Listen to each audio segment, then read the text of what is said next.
qué miran al Sol de un color cercano al amarillo?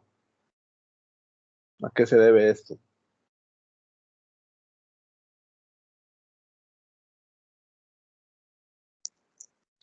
Se dice que las estrellas son cuerpos negros y por cuerpo negro se entiende un objeto que es capaz de emitir radiación en todo el espectro de longitudes de onda.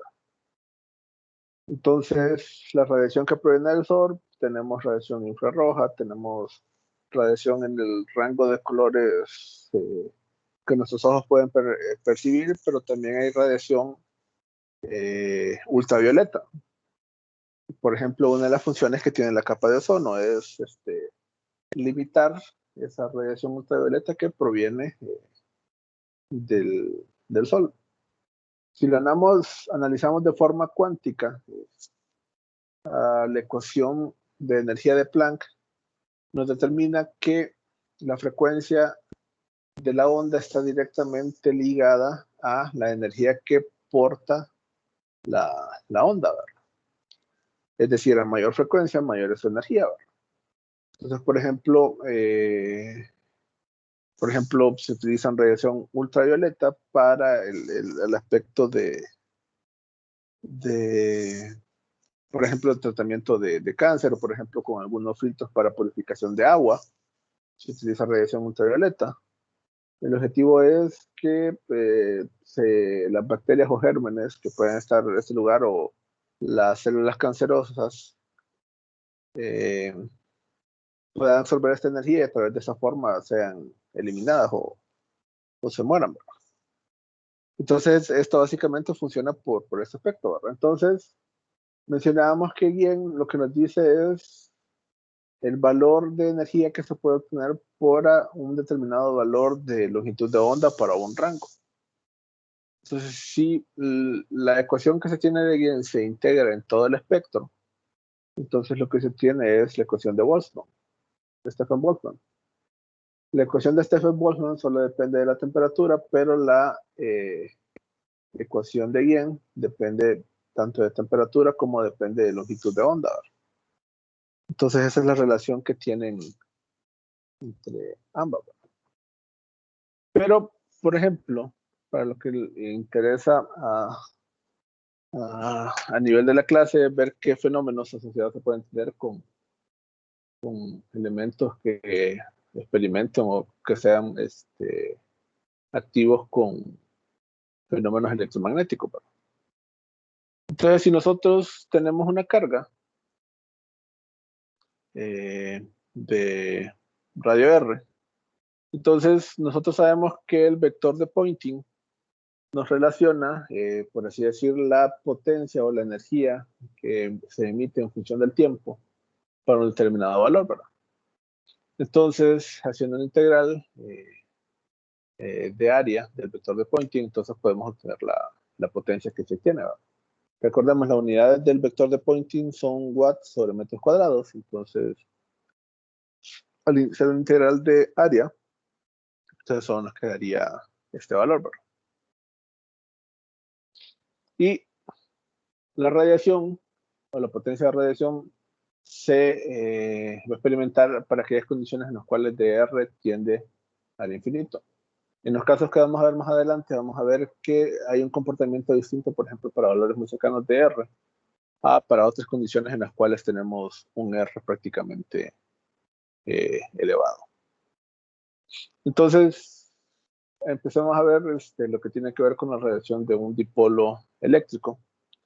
Si definimos una carga, que en este caso no es estacionaria, sino que tiene cierta oscilación o un cambio en el tiempo, ya sea por ubicación o por variaciones propias de la misma. Entonces, se puede definir su dipolo a través de esta expresión, cuya magnitud de él mismo quedaría definida de esta forma. Ahora, por la carga inicial que existe entre la separación de los elementos, visto de esta manera. Ahora, aquí es muy importante este término que aparece. No vamos a entrar tanto en detalle, pues solo quizás explicar de que está en el capítulo 10, Cuando se tienen movimientos en altas velocidades y estas velocidades son muy cercanas a la velocidad de la luz, entonces se empieza a tener cierto experimento con la dilatación. Y esto es debido a la teoría de la relatividad de Albert Einstein. Pensemos lo siguiente, por ejemplo, si ustedes tienen una pelota y la arrojan, ¿cuál sería la velocidad que tiene esa pelota? Sería en función a la velocidad a la cual la arrojaron, ¿verdad? Pero si ustedes tienen o están sobre un vehículo que está en movimiento y arrojan la pelota, ¿cuál sería ahora la velocidad de la pelota? Asumiendo de que hagan el lanzamiento con la misma fuerza. Entonces, para condiciones mecánicas o situaciones que, por ejemplo, se ven en física 100 o en 200, lo que harían es sumar la velocidad que tiene el vehículo más la velocidad que se le imprime a la pelota al lanzarla. Ahora, ¿qué ocurre si en vez de estar lanzando un objeto yo lo que tengo es una lámpara? Yo tengo una lámpara, perdón, o un foco, lo enciendo, y la luz que sale de ese foco sale a la velocidad de la luz. Pero ¿qué pasa si ahora estoy subido en un vehículo que está en movimiento y enciendo el foco? ¿A qué velocidad saldría la luz? Si aplicamos el principio que hemos dicho anteriormente con la pelota, entonces probablemente obtendríamos una velocidad que es superior a la velocidad de la luz, lo cual por la teoría de la relatividad no es posible. Entonces, para poder explicar estos fenómenos, se introduce la definición de que dependiendo de las condiciones marco que puede tener en movimiento el observador, ya sea que está en reposo o en movimiento, entonces en este van a ocurrir deflexiones y a través de estas definiciones se logra terminar o obtener la transformada de Lorentz. La transformada de Lorentz no es más que otra cosa como una unificación que permite que bajo cualquier condición o circunstancia los principios enunciados a través de la teoría de la relatividad sean vigentes, ¿verdad? Y los principios que tiene básicamente que la velocidad de la luz es independiente de su fuente, es decir, es lo mismo si es una candela o si es un bombillo LED o si es un bombillo fluorescente o si es la luz que sale del bulbo de un vehículo. Y que la velocidad que va a tener ese elemento va a ser constante. Entonces, ese término básicamente surge o se define de esta manera.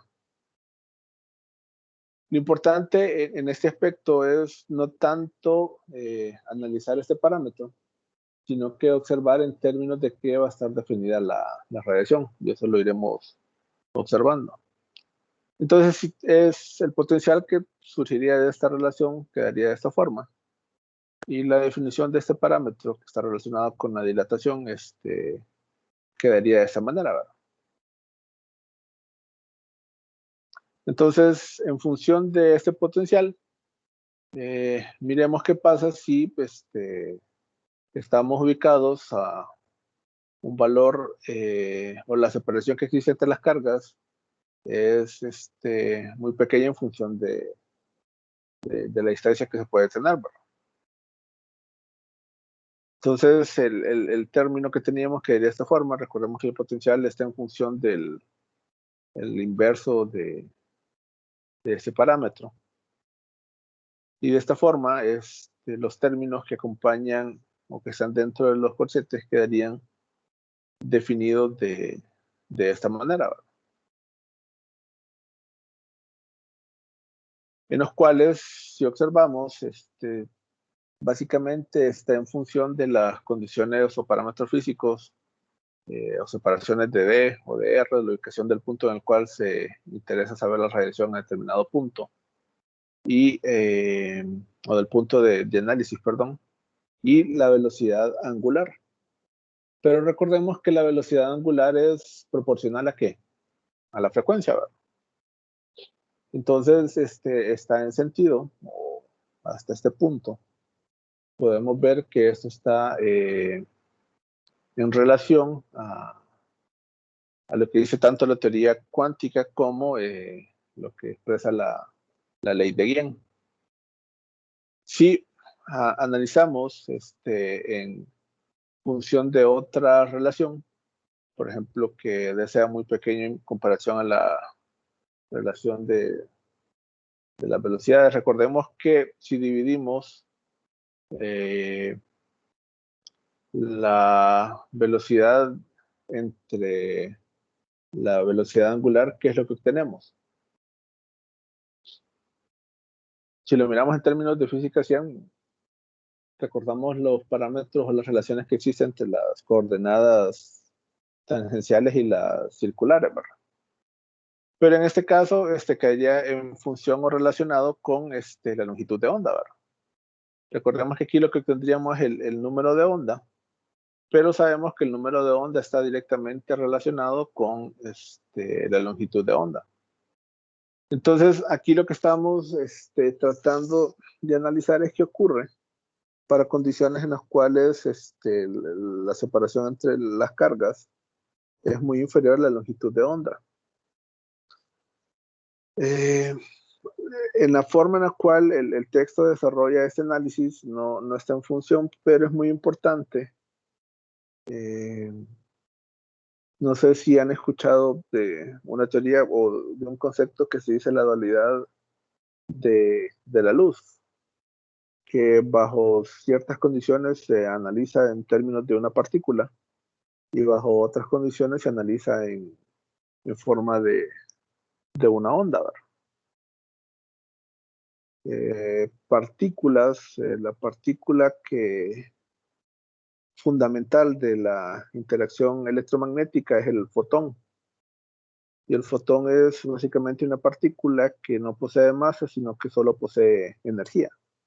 Y la energía que posee el fotón es prácticamente igual a la constante de Planck multiplicado por la frecuencia que tiene el fotón o que tiene la onda, ¿verdad? Entonces, en función de estas relaciones, puede tener un comportamiento de onda o de partícula. Entonces, bajo esta condición propia que tenemos un valor de muy reducido en comparación a la longitud de onda, entonces los términos de las expresiones que tenemos en esta parte quedan definidas de esta manera. Y el potencial quedaría expresado de esta manera. Recordemos que a través del potencial se puede construir posteriormente tanto el campo eléctrico como el campo magnético, ¿verdad? Por la relación tanto de las ecuaciones de Maxwell como la implícita que existen entre ambos términos. Es muy importante también analizar qué ocurre si estamos ante la presencia de una carga que es que no varía, ¿verdad? Que no tiene una oscilación. Recordemos que partimos del hecho de que teníamos una carga que estaba oscilando, ¿verdad? Entonces, la única forma posible en que la carga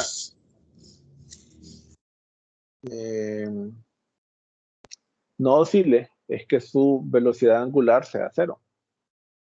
Y para que su velocidad angular sea cero, entonces es que tenemos frecuencia igual a cero, ¿verdad? Entonces, para una carga que no oscile, tendría un comportamiento de esta forma. Recordando que en este caso θ está en función del punto de interés en el cual estamos analizando, ¿verdad? Entonces, ¿qué pasa si ahora tenemos un valor de R que es superior al al planteado anteriormente, ¿verdad? Que es básicamente las condiciones que estamos buscando para analizar la radiación, ¿verdad? En el mundo de la física siempre hay que tener en cuenta que las interacciones también están en función de la distancia.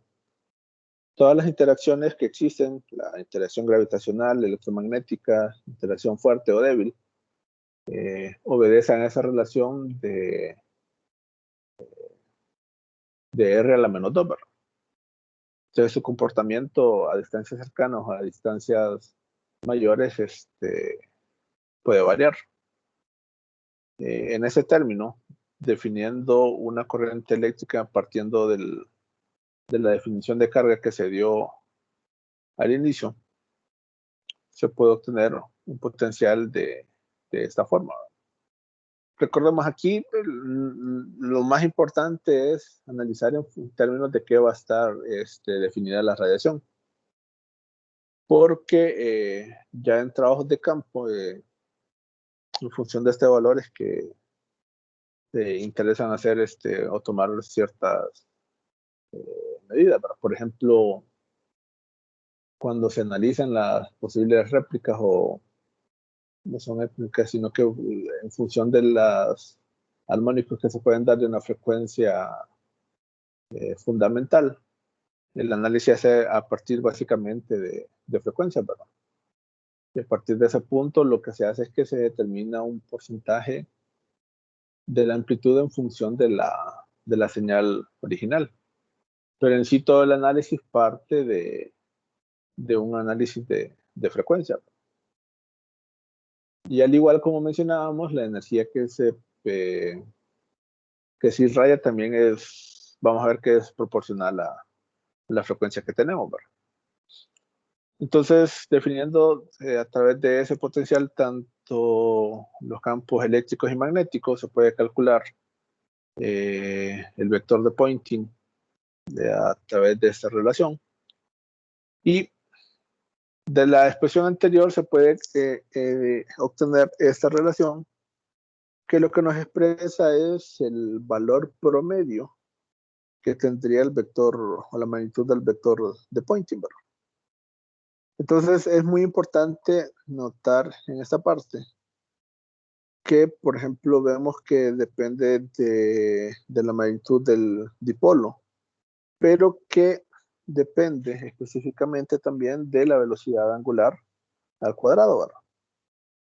Entonces, la radiación no solo estará en función de las condiciones físicas a las cuales se puede tener de la carga, sino que también estará en función del el tipo de oscilación o perturbación o de onda a la cual se tiene asociados en este punto, ¿verdad?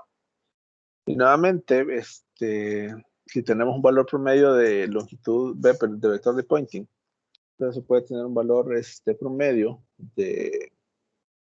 para la potencia que puede ser emitida a través de este dipolo, ¿verdad? Y queda en función nuevamente de la frecuencia, ¿verdad? Y características propias de los medios que están originando la radiación, ¿verdad? De igual forma, si se hace para un dipolo magnético, partimos de la definición de una corriente que oscile.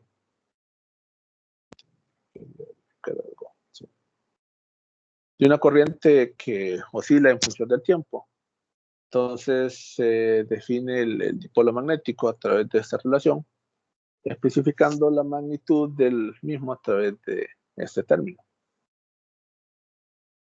Entonces, nuevamente se puede establecer un potencial en ese campo, en este caso magnético, a partir del cual se puede empezar a trabajar para obtener las relaciones similares a como se vio en la vez anterior. Nuevamente, analizando las relaciones que se pueden obtener, analizamos qué ocurre, por ejemplo, en el caso en función de la figura, en el cual tenemos condiciones muy menores a la separación o el punto en el cual se está analizando la intensidad o la radiación que está llegando a este lugar. Y obtenemos esta relación a cortas distancias, ¿verdad? Si lo queremos ver también bajo nuevamente la condición de tener o trabajar con longitudes de ondas que sean inferiores a la separación que existe o que se analiza en este punto. Entonces tenemos un potencial definido de esta manera, que nuevamente si analizamos el caso estacional o en el cual no tenemos una corriente que oscile en el tiempo, sino que tenemos una corriente constante, entonces el potencial que puede quedar definido de esta manera, ¿verdad? Pero si recuerdan, tanto en las condiciones a pequeñas distancias, la radiación no está en función de la longitud, ¿verdad? Perdón, no está en función de la, de la frecuencia, prácticamente por el fenómeno que mencionábamos anteriormente, ¿verdad? Pequeñas, o en función de la escala, la luz se puede considerar como una partícula o se puede considerar como una onda. Entonces, para las situaciones que nos interesa es básicamente la aproximación número 3 en condiciones de campo, analizar específicamente lo que sucede con la radiación. Y recordemos que, por ejemplo, estamos hablando, o sea, mencionamos que para la aproximación 3 R es mucho mayor. Estamos hablando de valores no necesariamente de kilómetros o de miles de kilómetros, perdón. Aunque, por ejemplo, podemos analizar la radiación que proviene del Sol, que sí estamos hablando de miles de millones de kilómetros. Pero en este caso, pueden ser fenómenos que se pueden analizar quizás ya a distancias menores de 1 metro. Entonces, bajo la estimación de tener una longitud de onda mucho mayor, se puede definir bajo este principio el potencial y de esa forma también obtener los campos eléctricos y magnéticos para también de esta forma obtener el vector de Poynting, que recordemos que el vector de Poynting en este caso nos indica la propagación que tiene la onda y en este caso estaría también relacionado con la propagación que puede tener la potencia radiada, quedando de esta forma. Entonces, si comparamos, este elemento es para el dipolo magnético y este que apareció recientemente es para el dipolo eléctrico. Entonces, si hacemos una combinación de cada uno de los términos, notamos de que la expresión es similar, ¿verdad? Lo único, al menos todo lo que nos especifica su comportamiento de forma geométrica es exactamente igual, ¿verdad? Lo único que cambia es el término en su magnitud. Y algo relacionado también con la velocidad de la luz, ¿verdad? Entonces, tomando, al igual que se hizo anteriormente, un promedio del vector de Poynting, volvemos a notar nuevamente que aparece este término de omega a la 4, ¿verdad? Y recordemos que si tenemos la velocidad angular es como que tengamos o que estemos hablando directamente de la frecuencia, ¿verdad? Y es un parámetro específico que depende del tipo de señal que tenemos. Entonces, nuevamente confirma lo que nos dice la teoría cuántica, que a mayor cantidad de frecuencia, mayor es la cantidad de energía que se puede obtener de una onda. Si lo queremos ver desde el punto de vista de una onda mecánica, recordemos que en este caso, entre mayor sea la frecuencia, mayor va a ser el área que va a barrer, ¿verdad? Por ejemplo, si hacemos o si cualquier elemento se grafica a una frecuencia, por ejemplo, con una frecuencia de 60 hercios, pero después grafican una frecuencia quizás de unos 6.000 hercios, notarán que el área barrida es mucho mayor para aquella que tiene una frecuencia mayor. Por lo tanto, la energía asociada está en función también al área barrida si lo miramos en una gráfica de posición en función del tiempo, ¿verdad? Entendiendo que la magnitud de este nivel está directamente proporcionada con la energía que esto puede transportar. Y si ya lo miramos nuevamente en términos de potencia, quedaría esta expresión. Comparando ambos términos, tanto la potencia promedio para el dipolo eléctrico y magnético, observamos que hay términos en común, tomando en cuenta las definiciones tanto de la magnitud inicial para ambos dipolos, la definición de la magnitud para la corriente que cambia en función del tiempo y la separación que existe entre ambos elementos. Entonces, la relación que se obtiene de la potencia que radian ambos estaría definido a través de esta relación, ¿verdad?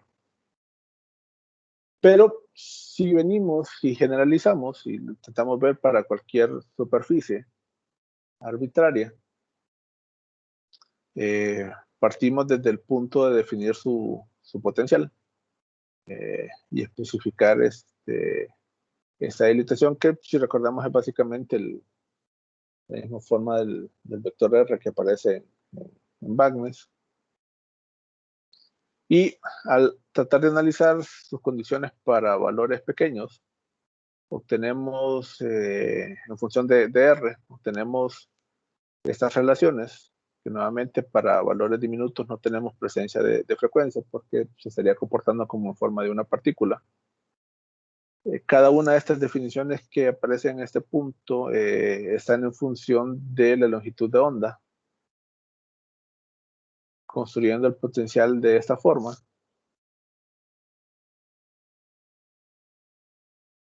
Y en este caso, nuevamente asociado a la magnitud, no tenemos presencia de la frecuencia, pero sí asociado, por ejemplo, a su comportamiento de onda. Pero ya para a largas distancias, que sería el ejemplo que teníamos en esta parte, los resultados que se pueden obtener están en función de esta relación,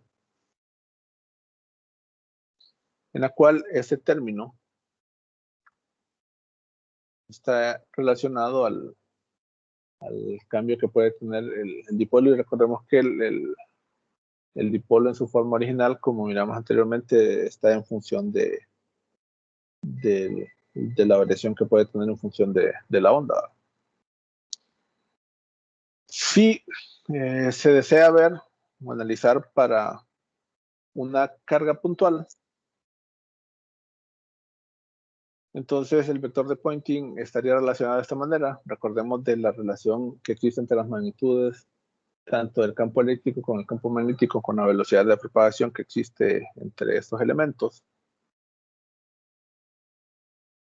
Entonces se puede definir a través de esa relación el campo eléctrico para una carga puntual, obteniendo este valor de vector de Poynting para una carga puntual. Nuevamente, aplicando una integral de área para el vector de Poynting, obtenemos la potencia que quedaría especificado por este elemento. Y al completar la ecuación, obtenemos este término. Este término que aparece aquí es conocido como la fórmula del Larmor. Y esta nos determina la radiación que puede emitir una carga puntual que esté en movimiento. Es importante señalar que en este caso el valor dA, si bien recuerdo, está relacionado, no es con la geometría del objeto, sino que con la aceleración. Antes, por ejemplo, uno de los aspectos que revolucionó el modelo del átomo es que en función a esta ecuación del amor se creía que solo los elementos, bueno, los elementos que estén acelerados son los únicos que pueden radiar energía. Miremoslo de esta forma, ¿verdad? Para que en un cuerpo acelere es necesario que aplicar una fuerza, ¿verdad? Entonces, si se está aplicando una fuerza a través de una distancia, básicamente se está realizando un trabajo en el objeto, ¿verdad?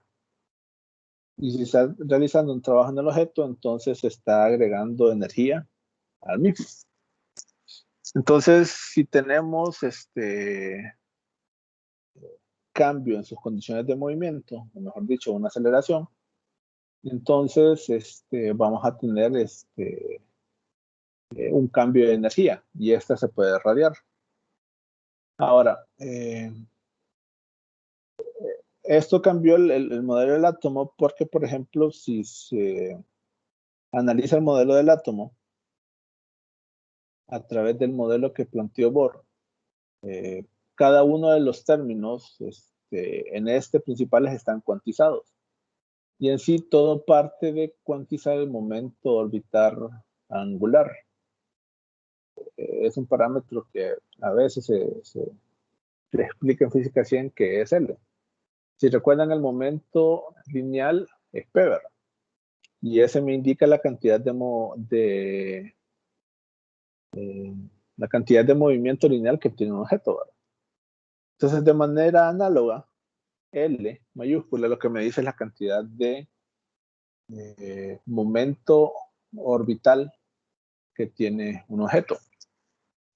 Entonces, si se analizan las velocidades y energías que poseen los electrones orbitando en un átomo,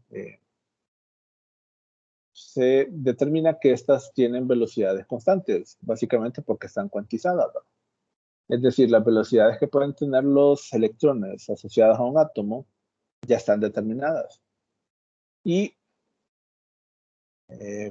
si recordamos, las bandas orbitales que puede tener un elemento son 8 de forma estable, ¿verdad? Entonces, por ejemplo, si el electrón está en la banda 1, solo es posible que tenga una velocidad. Y si está en la banda 2, solo es posible que tenga una velocidad. O sea que estamos hablando de velocidades constantes.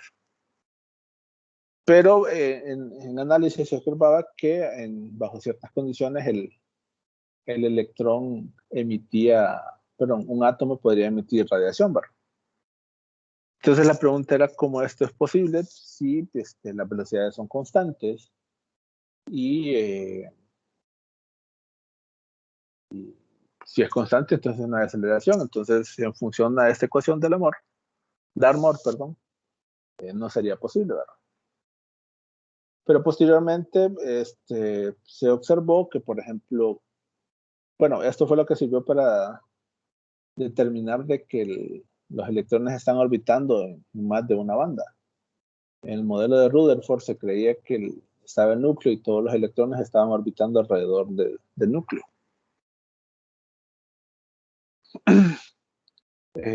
Entonces se identificó esto. Entonces, cuando un electrón estaba cambiando de nivel energético de una banda, entonces su nivel de energía cambiaba, ¿verdad? Entonces, por ejemplo, cuando cambiaba de nivel, la razón era ya sea porque estaba absorbiendo o liberando energía. Y la forma en la cual absorbía energía era que absorbía, por ejemplo, un fotón. Y cuando decimos un fotón, básicamente lo que estamos diciendo es que radiación estaba actuando sobre ¿verdad? Pero cuando similar, por ejemplo, con el caso que tenemos con los resortes, si nosotros apretamos un resorte, hacemos una acción externa, pero al dejar de estar esta acción interna, perdón, entonces el resorte regresa a su posición normal, ¿verdad? Entonces, igual con los electrones, estos regresaban a su posición.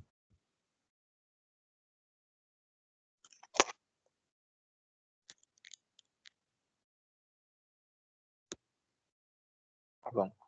Estos regresaban a su nivel energético habitual, emitiendo radiación. Entonces, muy importante, la ecuación del amor no lo identifica de esta forma, pero si el elemento está cuantizado y tiene un nivel de energía determinado, entonces para poder hacer un brinco de un nivel a otro, es necesario que exista un fotón con la energía exacta igual al desnivel de energía entre ambas capas. Entonces, esa diferencia de energía está asociada con una frecuencia en función de la ecuación de Planck que mencionaba anteriormente, que la energía que posee un fotón es básicamente igual a la constante de Planck multiplicado por la frecuencia de dicho fotón. Solo que esto está explicado más desde el punto de vista de parámetros mecánicos, ¿verdad? A través de la aceleración. Entonces, esa aceleración básicamente es producida por la absorción o la emisión de un fotón. O sea que siempre estamos hablando en condiciones de frecuencia, ¿verdad? ¿Qué tanto se puede ver acelerado? Bueno, depende del fotón que está absorbiendo. Y este principio de absorción de energía es básicamente lo que le valió a Albert Einstein su premio Nobel de la física a través del efecto fotoeléctrico, el cual dice que los electrones asociados a un elemento se pueden excitar a tal nivel que se liberan del átomo. Entonces eso es lo que ocurre, por ejemplo, con las celdas fotovoltaicas. Son de un material el cual al estar expuestos a radiación solar tienen poca resistencia a que los electrones se vayan moviendo o sea, que los electrones de su valencia, es decir, de la última capa, vayan saltando de un átomo a otro, ¿verdad? Entonces, si tenemos un movimiento de cargas, básicamente estamos hablando de una corriente eléctrica, ¿verdad? Entonces, de esa forma es en la cual, por ejemplo, al someterse a luz o al someterse a radiación, entonces se crea una corriente eléctrica a través de este punto, ¿verdad? Pero básicamente lo que hace una celda fotovoltaica es que transforma la energía luminosa o la radiación de ondas electromagnéticas en energía eléctrica. Entonces, en cada uno de los términos podemos asociar o ver de que la frecuencia es directamente proporcional a la radiación. En los términos tanto del dipolo, aparecía directamente, perdón, explícita para una carga o una distribución cualquiera. Analizábamos la estructura que tenía el dipolo, que está en función también de la frecuencia. Y en este caso, propio para una carga puntual, queda determinado en función de esta ecuación del amor. Pero, como explicábamos, para que se pueda producir una aceleración, ya sea un elemento que esté ligado o otro que esté libre, es necesaria la presencia de fotones o de radiación. Y que esta aceleración que puede tener está básicamente en función de la energía que posea dicho fotón. No sé si hay alguna duda o consultas acá.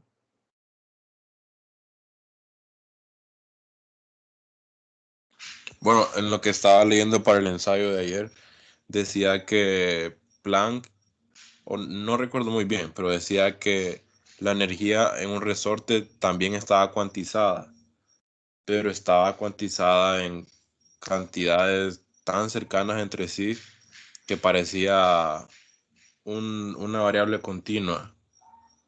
¿Sabe de eso o cómo es eso? Es que la constante de Planck es 6.626 por 10 a la menos 27 joules por segundos. Recordemos que la constante de Planck por la frecuencia es igual a energía, ¿verdad? Sí. Entonces, lo Sí, que demostró Planck a través de este elemento y también corroborado después por los trabajos en el diseño del átomo de Bohr, es que la energía no puede existir a niveles o paquetes inferiores a este número. Ahora, pensemos, 6. Pongámosle 6.26 por 10 a la 34 es a la menos 34, es una cantidad muy chiquita, ¿verdad? Por ejemplo, si lo multiplicamos por una frecuencia mucho mayor, por ejemplo, del rayos ultravioleta, esto que puede andar en el orden de 10 a la 18. 18 menos 34 es menos 16, ¿verdad? Entonces, aún en las frecuencias mayores, recordemos que la energía que procede de una onda es directamente proporcional a su frecuencia, ¿verdad? Entonces, estamos hablando siempre de cantidades bastante pequeñas. Entonces, por ejemplo, si nosotros ponemos a pensar o analizar, vaya, por ejemplo, la cantidad de energía que se requiere para que se encienda un foco en la casa. Si es de 15 watts, son 15 joules por segundo, ¿verdad? Entonces, si queremos ver la cantidad de paquetes de energía, tendríamos que dividir esos 15 watts entre el término a la menos 16. Es decir, que por segundo se ocuparían aproximadamente multiplicado por 10 a la 17 de esos paquetes de energía por segundo para que esa lámpara esté encendida, ¿verdad? Entonces, para condiciones o aspectos de la vida diaria, son divisiones tan pequeñas que no importan. Asumimos o lo miramos como que esté continuo.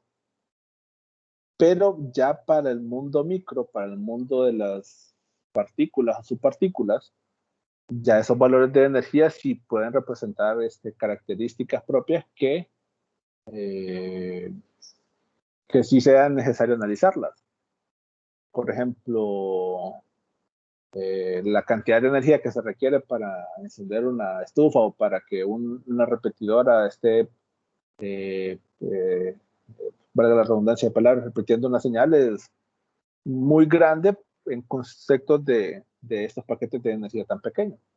Entonces, como es tan pequeño, el fenómeno que puede producir estos paquetes de energía a ese nivel no tiene sentido que se analice, ¿verdad?